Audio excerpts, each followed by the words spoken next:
नमस्कार.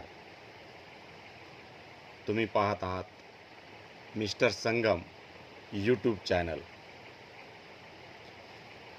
मी आज तुम्हाला MBBS ॲब्रॉडबद्दल माहिती सांगणार आहे. तर तुम्हाला ॲब्रॉडला जायचं असेल, रशिया असू द्या, बांगलादेश असू द्या, नेपाळ असू द्या, इतर कोणत्याही देशामध्ये तुम्हाला MBBSला ॲडमिशन घ्यायचं असेल, तर त्यासाठी तुम्हाला NMCचे रूल्स अँड रेग्युलेशन फॉलो करावं लागतात. त्यासाठी सर्वप्रथम तुम्हाला नीटची परीक्षा पास होणं गरजेचं आहे. बगैर नीटची परीक्षा पास होता तुम्हाला ॲब्रॉडमध्ये ॲडमिशन घेता येणार नाही. त्यानंतर तुमचा तेथील कोर्स म्हणजे ज्या ठिकाणी तुम्ही ॲडमिशन घेणार आहात त्या ठिकाणचा कोर्स 4.5 इयर्सचा असला पाहिजे. 54 महिने त्या ठिकाणी झाले पाहिजे.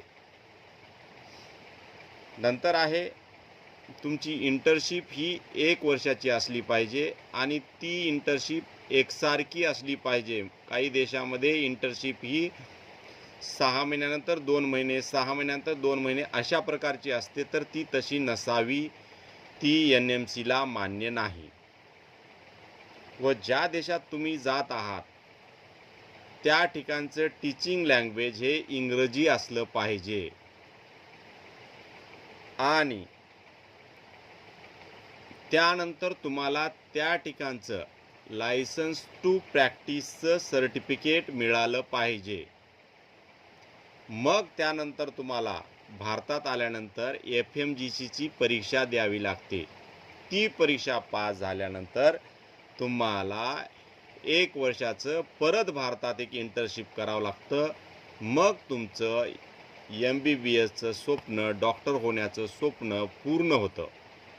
मग तुम्हाला भारतामध्ये कुठेही डॉक्टरची सेवा करता येते.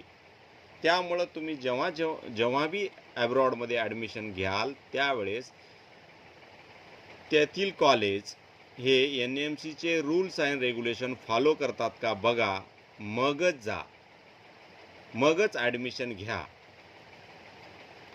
हा व्हिडिओ जर तुम्हाला आवडला असेल तर फॉलो किंवा सबस्क्राईब करा. धन्यवाद.